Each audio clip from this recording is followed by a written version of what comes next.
ci plateau bi ñu ngi fi nekk ak El Hadji Sidi Lamine Niass di PDG bu groupe Walfadjri El Hadji Sidi Lamine Niass ñu ngi lay nuyu. ok maa ngi lay fay Sidna Omar maa ngi nuyu itam Ousmane di leen félicité liggéey bi rafet na comme toujours.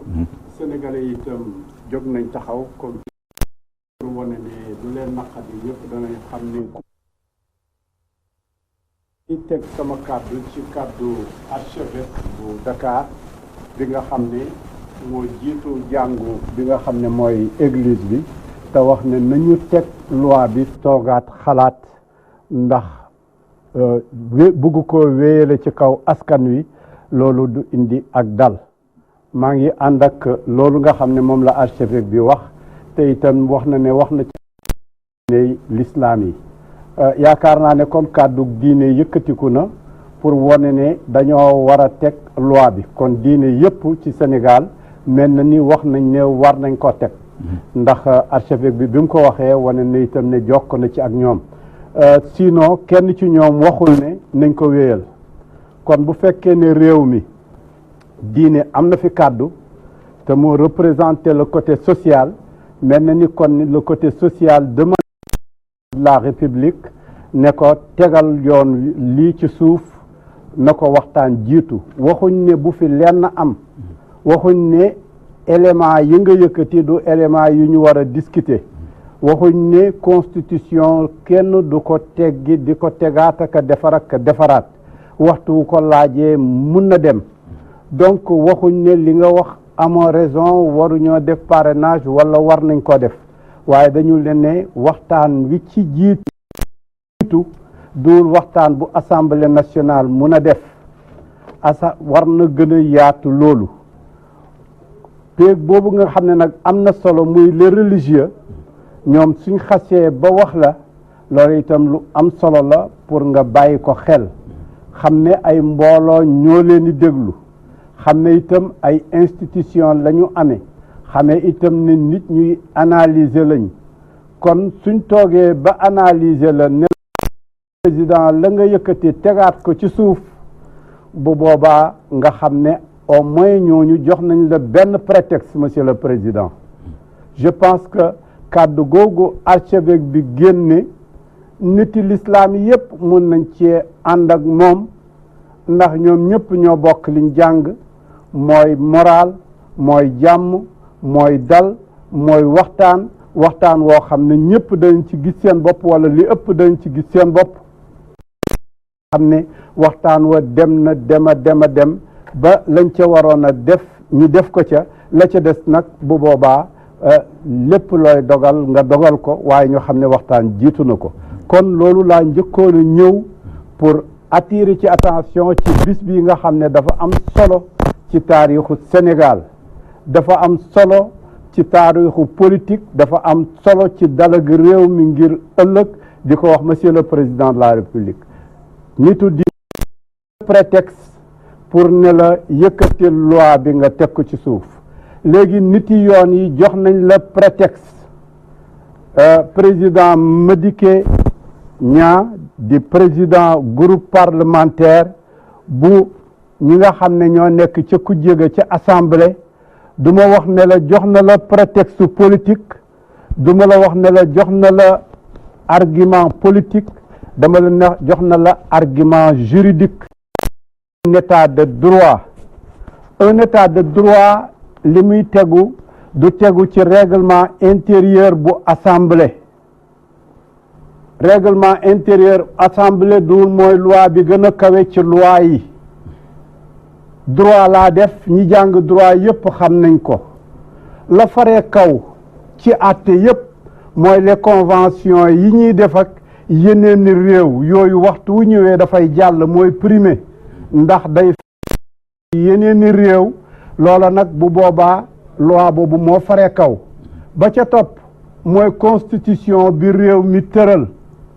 ba ca toppaat mooy loi organique bi nga xam ne réew mi ko tëral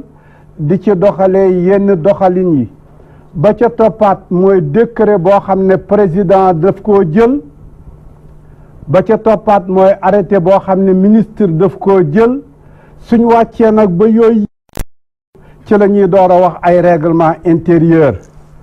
moo xam institution bu mu mun di doon règlement intérieur am munta nekk ci kaw constitution donc waxtu wu ñu tuddee constitution tudd loi boo xam ne bu explicite la bu boobaa beneen règlement intérieur munta nekk en contradiction avec moom bu boobaa loolu la ñu wax la caducité des lois. Monsieur le Président de l'Assemblée nationale Moustapha, règlement intérieur bi ngay joxoñ est caduc puisqu'il y a la Constitution et cette loi constitutionnelle elle est explicite. La loi numéro 4 est explicite. Bu fekkee nag y a une loi explicite, y a une loi de la Constitution qui est explicite, boo évoqué beneen muy règlement intérieur wala muy loi organique wala muy arrêté ministériel wala muy ça devient explicite. Le rapporteur bi ko tontu lenn rek la ko mënoon a tontu ci biir constitution rek la ko mënoon a tontu foofu rek la mënoon a tontu Madické pour wax Madické ñaa ne ko constitution bi wax na loolu waaye nag fi nga ko liiree baaxul wala la nga ca liir baaxul wala fàtte nga ca virgule wala yokk nga ca dara ñu mun a wax ne kon ca biir constitution ba ca la ñuy werante mais wax ak moom ci ne waxoon nañ ci ba jeex na kon nag lu ñu waxoon ba mu jeex su ñëwaatee fii day jeex non waxu constitution du jeex tant que cette loi existe elle a la primauté kon loolu la ñuy wax notion droit bi ñu lay njëkk a jàngal ci faculté de droit la moom la ñuy wax la notion de la supériorité des lois loi yi dañoo magante ba ca faree kaw nag ci biir ni ma ko wax mooy la loi constitutionnelle kon mënu koo évoquer ñu ne ko le règlement intérieur mënu ko évoquer ñu ne ko beneen réunion boo xam ne defoon nañ ko commission def na ko am na 63 personnes yoo xam ne intervenir nañ ci biir 63 ba am nañu benn consensus bi ñëwaat nañ fii ba voté nañ ci kanam assemblée li ngeen di def c'est pas légitime. Monsieur le Président de l'Assemblée nationale bu fekkee yow yaa war a toogal li ngay def nii du doomu yoon doom ji nga bëgg a jural tey du doomu yoon sëy juru ko puisque sëy bi koy jur li ko mun a fas mooy constitution bi ñu ngi continuer nag niti diine yi wax nañ niti loi yi wax nañ puisque Madické fenn rek ngeen ko mënoon a weddee dugguma ci débat politique am waxuma argument politique am waxuma consensus entre politique ak woote ngeen ak dialogue ngeen ak dialogu leen je parle du côté droit loolu mu leen wax muy la constitution fii ba bëgg géej gi di feree mënu leen ko cee tontu lu mooy ci biir constitution waaye mënu leen ko tontu ci biir règlement intérieur. léegi ñu ngi wax waxu état de droit ci réew mi ñi yore réew mi nee nañu réew mi lañ ñor ku jéggi nee nañ réew mi lañ ñor askan wi réew mi ñor itam ñu ngi xeex ci mbedd mi kon yow bokk nga ci ñi am njortu ne lii waroon doy na sëkk réew mi ñaar a ko seq nit yi diine yi ñoo amee mbooloo ak diine bu mu mën di doon donc bu kenn ci ñoom jëlee responsabilité am def benn proposition duñ ko sànni d'abord kooku dafa war a doy te bi ci génn gu ma gis ko mooy l'archevêque de Dakar bi nga xam ne mooy Monseigneur Benoît Ndiaye Monseigneur Benjamin Ndiaye moo génne la mu wax itam nee na loolu wax ji waxul ne buñ ko def dafa ne nañ ko jël ñu teg ko de côté ba waxtaan suñ ca waree delsi ñu delsi ca kon loolu nga xam ne wax na ko ci laay delsi damay delsi ci ne niti diine yi nga xam ne ils sont représentatifs dans ce pays déjà wax nañ te lu ñu demandé mooy nañ ko wax à travers moom niti diine yépp wax nañ feeg ba contraire bi di génnee bu beneen niti génne diine génnoon wax la contraire ñu ne niti diine wedd na niti diine waaye bu kenn ci ñoom waxee kon mel na ni la religion te itam ci base religion la tegu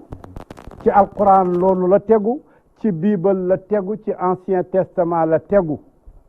wa shawirhum fil amri ab yonent bi yàlla bu yàlla la yàlla wax ne waxtaane leen mbir mi wa shawirhum fil amri kon nag ci shura lañ toll assemblée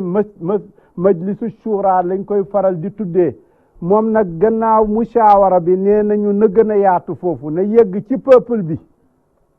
na yegg ci référendum la démocratie n'a pas de prix kon niti diine indiqué na loo xam ne mun na doy muy benn nit na loo xam ne dajjeeguñ ko ci yoon kon nañ teg ñi far ci fii ak ñi far ci fële man waxeetuma Madické en tant que membre parti man article 4 de la constitution laay wax fi mu toll. scientificité bi léegi moom. loolu laay wax man maa ngi wax ci la caducité du règlement intérieur de l'Assemblée nationale. Le règlement intérieur de l'Assemblée devient caduc devant la loi, devant la constitution mënatoo ko évoquer ci kanamam kon man ñaar yooyu laa wax ne fii mu toll monsieur le président de la république boo bëggalee réew mi jàmm te moo taxoon jàmm taxoon ñu jox la ko yàgg naa la ko wax yàgg naa la wax monsieur le président cohésion nationale nga waxoon ma état de droit tey nag dama lay wax cohésion nationale muy benn monsieur le président dama lay wax état de droit article 4 de la constitution muy ñaar monsieur le président dama lay wax la religion te maa ngi la koy wax à travers beneen chef religieux boo xam ne li mu wax religion yëpp d'accord nañ ci muy l'archevêque de Dakar muy teggil wax ji ba beneen jamono ngeen waxtaan ci diggante bi te loolu la alquran wax wa shawirhum fil amri. kon yow buñ la déggee gis nga ne loi bi daan sako politicien di ko sako mën nañ wax ne une bonne loi pour tous mais à un moment qui n'est pas bon pour tous waxtu bii du waxtu woote ko mais waxtu waxtaane ko ci lañ toll woon. kon mënagul la nekk bonne loi mënagul la nekk loi puisque bu ñu waxtaanee mën nañ ko teg mën nañ ko bañ a teg kon mënaguñoo wax loi ba wax bonne ou mauvaise li ñu wax mooy préalable bi war a jiitu balaa ñuy wax loi doom ji balaa muy juddu na sëy bi taxaw na sëy fa nekkul lii ñu bëgg a def njaalo la li Moustapha bëgg a def njaalo la ci diggi àddina nag la bëgg a njaalo indi fi ab doom ne doom jooju mooy war a nekk baayu Sénégal loolu moo jaaduwul doomu njaalo du nekk suñu baay duñu mag duñu nekk leneen. sumb nañ ay médiation ak waxtaan ci rapproché ñaari parti fan nga gis ne fa lañ bon waroon taxaw teg fa baaram benn parce que dafa mel ni problème kóolute dafa commencé. kóolute am na ku amul lay président bu tant que amutoon lay moom ak ay wujjëm ñoo nekkoon bu boobaa lu jafe woon a àtte la waaye tey bu nitu diine taxawee wax ñu tegal ko loi tegal nañ ko ci taabal ji loo xam ne mën na caa sukkandiku problème bi Ousmane mooy ku amul lay tant que ay wujjëm a koy wax tant que ay opposant ñoo doon wax mbedd mee fon beeg ñëpp dañ daan wax ni opposition bi nee na nu mu tëddee pouvoir bi nee na tey nag nañ wax ne nit diine yi nee nañ xam ne kon ñooñu nañ leen boole ci opposition bi nañ wax constitution bi nee na su fekkee nag ne constitution bi opposition la pour pouvoir nitu diine yi opposition lañ pour pouvoir opposition politique bi nekk opposition bu boobaa pouvoir bi am na problème bu gën a mag problème mu légitimité ak illégalité yëpp dafay taxaw puisque bu njëkk da nga doon wax rek problème mu légitimité léegi nag illégalité day dugg ndax tudd nga problème mu constitution boo ko tuddee rek légalité ak ñàkk légalité day daal di taxaw. justement président ci problème mu article 4 boobu léegi nga tudd parce que gis nañ ne wax nga sànq kilifa diine yi ñi nga xam ne demandé nañu à ce que Macky Sall mu retiré li nga xam moo di projet de loi bi or mii sax ñi nga xam ñoom ñoo di kilifa diine yi tey jii ci presse bi dégg nañ ne am na lu ci toll fukki kuréel société civile xam nañ def nañ déclaration sàkku ci président Macky Sall ngir mu retirer loi bi tey jii yóbbu nañ affaire bi assemblée nationale plénière ki nga xam ne moom moo di maître Madické Niang soulevé fa benn question bu am solo dafa ne loi bi kenn mënu gu koy mën a wote fileeg xoolaatuñu préalable yi maanaam dañu ne pour mu leer maanaam dañu ne bu njëkkoon loi bi lu mu waxoon dafa leer dañu ne par parti politique kenn mënu koo yemale ak ki nga xam ne ni moom moo di candidature indépendante tey jii nag bu ñu demee ba bëgg a yemale candidature indépendante yi ak parti la Cour foofu coppite am ci kon ba tax na bu fekkente ne loolu am na est-ce que mënta est-ce que daañu ajourner débat bi comme ni mu ko sàkko wala gars yi dañoo nar a jaay doole continuer débat bi wote ko suñ ko jaayee doole daal mooy ñu dem siif ndaw si ca diggi assemblée ëmbal ko mu jur doom ñu ne doom jaa ngi nii su fekkee nangu nañ ne doom ju dul doomi yoon nga xam ne itam dafa ànd ak ñu siif ndaw si bu fekkee rek nga ko mën a tuddee pour mu nekk lu leer ci boppi képp kuy wax yow léegi dolli nga ci mbir mi beneen élément ci ñett yi ma waxoon dama ne woon niti diine parce que ci yëkkati kàddoom la ñuy jàpp ne waxaaleel na ñëpp muy l'archevêque de Dakar muy benn dama waxoon loi puisque l'article 4 dugguma woon ci détail bi dugg nga ci détail bi nga xam ne moom la évoqué mais man dama bëggoon ñoom ñu mënoon ko ne ko l'article 4 waxul loolu wala wax na loolu wala débat ba nekk un débat sur la ko foofu ci règlement intérieur lañ ko tontoo kon muy 2 3 mooy li nga xam ne wax société civile ñëw na tegu ci société civile nag dafa dem Touba ñëw Tiwaawoon dem ci këri diine yoo xam ne yu ëpp yu wees yu tegu ba pare nag génne moom itam ne nañ ko teg de côté kon boobu itam yokkuwaat na ci kon un président boo xam ne dafa bëgg a déglu nu mu tuuti muy benn nga xam ne liñ ko war a xamee mooy bu apolitique la war a déglu le juriste le droit te am na ay juristam ñaari juriste jàkkaarloo te tontuwu ko ci côté droit xanaa daf koo tontu ci turu ne waxtaane woon nañ ko rek kon jeex na kon waxtaan woowu compté wul puisque lim la tegal constitution la su fekkoon dama doon dugg ci loi ci droit dama lay dugal ci ne loi bi wax ma di ko indiwaat na ko dañ ko war a retirer puisque loi boobu loolu nag dafa nekk problème de forme maanaam dafa am yu ñu war a jiital ak yu ñu war a mujjeel kon mënoo jël introduction def ko conclusion et le contraire est valable kon dañoo jël yu ñu waroon a jiital mujjeel ko jël yu ñu war a mujjeel jiital ko salfaañi yëpp daal di def benn kii moo tax ma dikkee tuddee ko ne loxo bi yàlla moo ci dugg nee na yàlla feeñ ndax lañ def yembul te moom mi koy wax am na culture étatique ministre d'État la ci des ministères de souveraineté muy justice muy nu mu tuddati affaires étrangères sans compter 5 ministères techniques xam na la ca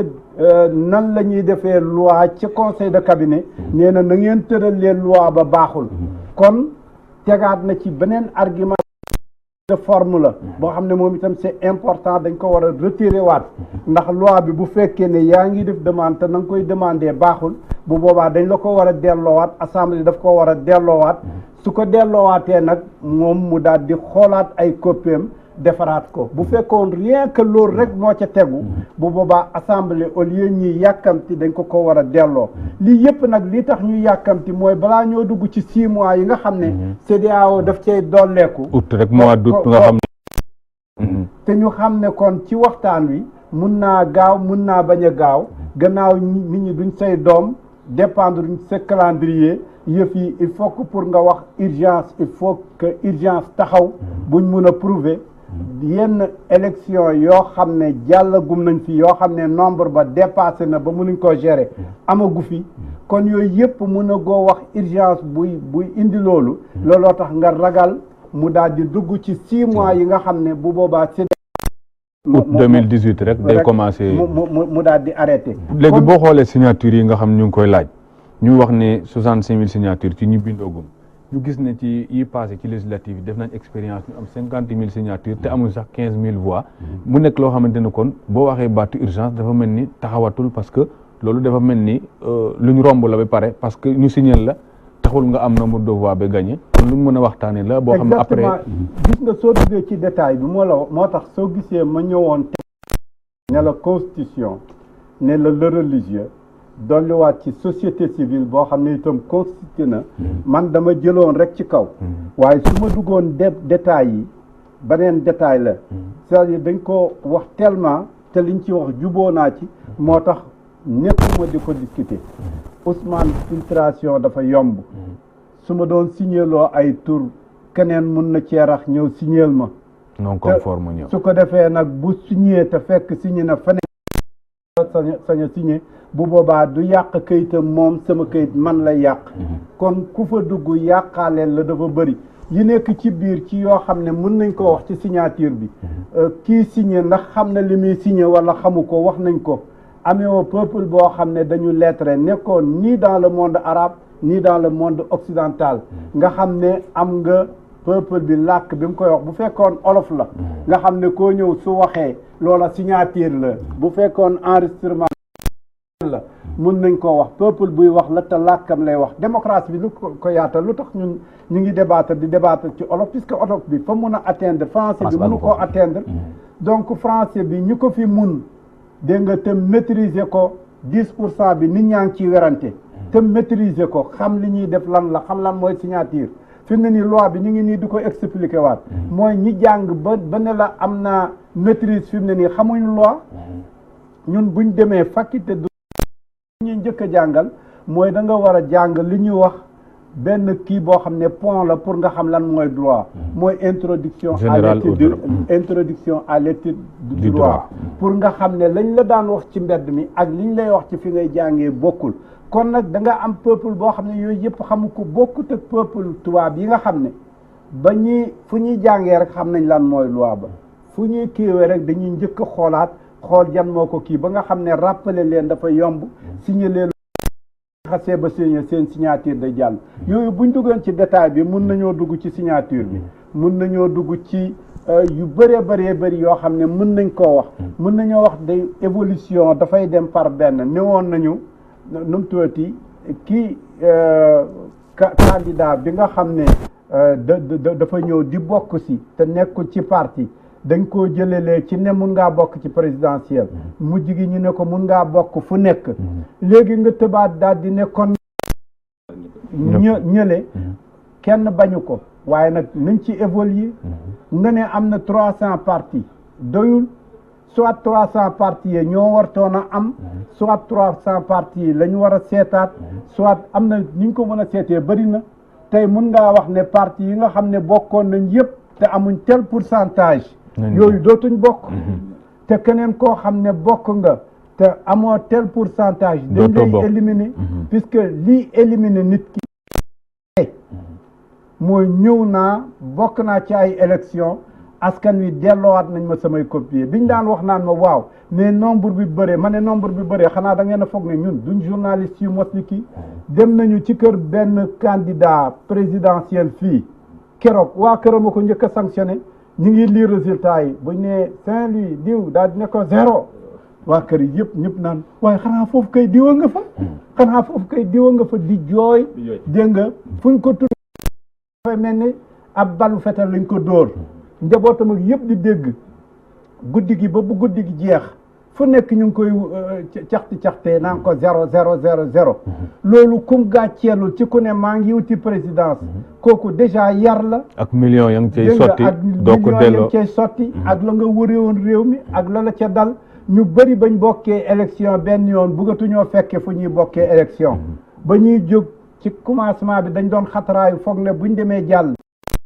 koo ci waxati kaay bokk élection nangootu ko bokki donc am na yu bëree bëri pour mun a kii bàyyil nit ñi ba ñu ñëw nga seet nan lañ leen di sanctionné waaye nag ne dès le début yow yaay tànn yow yaay buur yaay bummi yow yaay juge yow yaay parti donc yooyu yëpp yeneen i débat la mais man daal fi ma taxawoon ba mu jaral ma muy ñëw pour wax si mooy constitution bi nañ ko respecté sinon du baax parce que ci fan woowu am na ñuy wax ne buñ comparé te mukk car bloquant 23 juin ñoo gis ne constitution la xaw ma fan la méttee ak fan la ñu war a yaakaar ne gën naa woyofe foofu ba mënuñ leen comparer. man dama bëgg a taxaw ci biir bu tooy bi xet l'article 4 buñ buggee nañ assemblée toogaat édifié ci discuter ci ma dikkee mu jeex ba ñu wax ñu ne l'article 4 la constitution ne dit pas ça ba ñu wax ne lim remettre en cause ba war a dellu ci référendum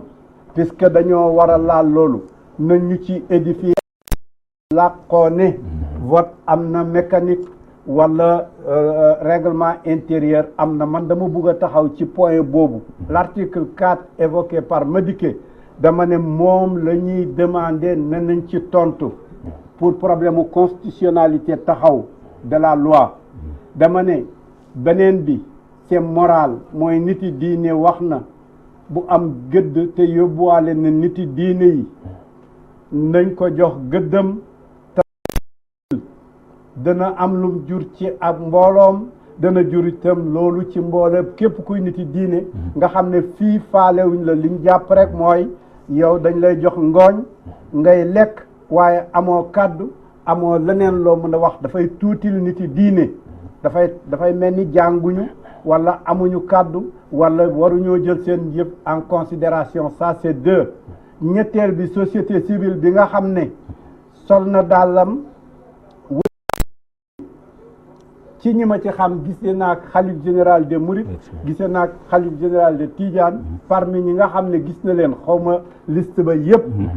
d'une manière exhaustive waaye xam naa ne au moins ñooñu bokk na ci ñim gis te nit yi diine damay wax ne ñoo ci gis rek yóbbaale na ñi ci des puisque ki ci àndul dana taxaw ne ànduma ca lam wax ne àndu ca dana ko argumenté kon qui ne dit rien consent kon am nañu xas ba wax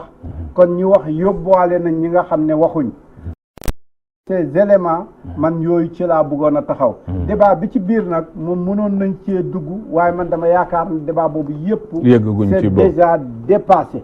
fii mu toll daal bu ñuy wut cohésion nationale bu ñu wut état de droit bu ñu wut respecter les dignitaires les institutions et parmi les institutions il y a la religion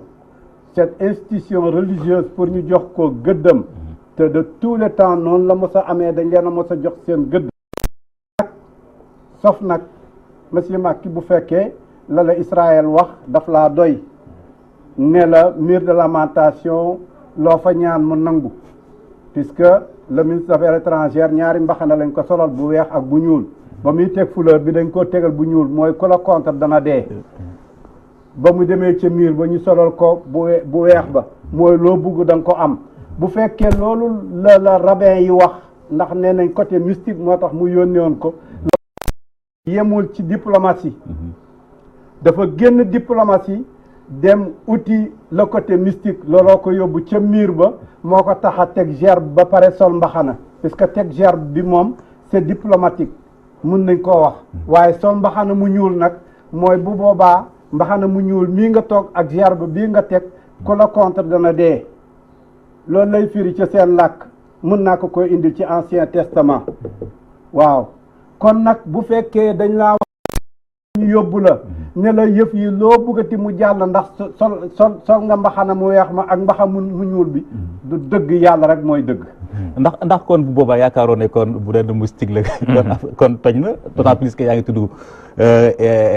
Jérusalem d'autant plus que ci jamono ji ñuy àddoo ngeen di teewul moom président Macky Sall ma nga fële ca France waaw dem na ca France président waaw te li ci gën a doy waar te mu yëm ñëpp mooy que dafa dem France gars yi fariné ko fa loolu lan luñ ci mën a jàngate en tant que institution président de la République dem ba ci buntu Élysée ay sénégalais fekk la fa daal lay tuur farine te en tout cas bañ ko defee Abdou Diouf ca assemblée ba booba la takk palais Bourbon bañ ko yuuxoo palais Bourbon booba la jeexal yu mel nii fayaatoon nañ ko waat itam dellu siwaat ci sa askan rek 2006 dellu siwaat ci sa askan jox leen considération li la nit yi diine yi wax constitutionnaliste yi wax la ko ñeneen wax la ko booye boo nga doy la ko donc résumé en français avec un appel solennel que j'adresse à monsieur le président de la République monsieur Macky Sall pour lui dire de revenir à la raison il a assez de prétextes. L'archevêque de Dakar a déjà demandé à ce que cette loi soit mise à côté en attendant le débat entre le peuple sénégalais, entre des partenaires de la classe politique, donc d'asseoir cela en attendant. Ça, c'est un. De deux, la constitutionnalité de cette loi a été évoquée, puisque l'article 4 de la Constitution évoqué par le président du groupe parlementaire du PDS du Kenya n'a pas été évoqué, n'a pas été plutôt évacué. Donc, il faut répondre à cette loi constitutionnelle au lieu d'évoquer le règlement intérieur de l'Assemblée nationale. Le règlement intérieur de l'Assemblée nationale n'a pas la primauté sur la Constitution. Cette loi devient caduque, cette décision devient caduque. Ça, c'est. Troisièmement, il y a la société civile qui a déjà consulté les chefs religieux musulmans et qui sont d'accord pour mettre à côté cette décision en attendant de débattre, en attendant de discuter avec les autres. Partant de ces trois éléments, je prie Monsieur le Président de la République, au nom de la cohésion nationale, au nom de la loyauté de la constitutionnalité, au nom du respect des religieux, en commençant par l'archevêque de Dakar et des religieux musulmans, et du respect de la société civile, d'asseoir cette décision, cette loi, et de revenir sur terre, Monsieur le Président de la République, de revenir aux Sénégalais, de ne pas écouter les rabbins de Jérusalem, de ne pas les écouter, de ne pas prendre le côté mystique. Le côté mystique ne peut rien. Il n'y a que sur terre qu'on peut régler les problèmes. Ce n'est pas par le côté mystique qu'on peut préparer son prochain mandat. Donc, Monsieur le Président, je vous en prie, revenez sur terre, mettez cette loi à côté et le peuple va gagner et vous allez gagner avec eux. Il faut donc retourner du côté du peuple, mais surtout aussi penser peut-être interlocuteur, c'est-à-dire qu'il y a dialogue, mais quand on parle de bon dialogue, c'est en fonction du nombre, mais surtout de la qualité des interlocuteurs. Il a le droit, il a la religion, il a le peuple. Je pense que c'est une bonne porte aujourd'hui pour pouvoir asseoir au vote. Exactement, exactement. Monsieur le Président a trouvé l'alibi, il a trouvé la porte de sortie, une porte honorable à travers le droit, donc la Constitution et la constitutionnalité des lois, à travers les religieux, l'archevêque de Dakar, mais aussi les autres religieux musulmans qui ont déjà eu la consultation de la société civile. Troisième élément, comme on vient de le dire, le fait de retourner à son peuple et de respecter ce peuple-là. Donc, partant de tous ces éléments, je pense que la bonne porte est trouvée et à bon entendre. Président directeur général Sidi Lamine Niass. loolu di ay kàddu yoo xam ne nii ñu ngi ko nangoo ci président El Hadji Sidi Lamine Niass di PDG bu groupe Walfadjri mu doon nag mu doon benn déclaration boo xam da koo def jagleel ko président de la République donte la sax nekkul ci biir réew mi waaye Walf moom ma ngi fépp kon jàpp ne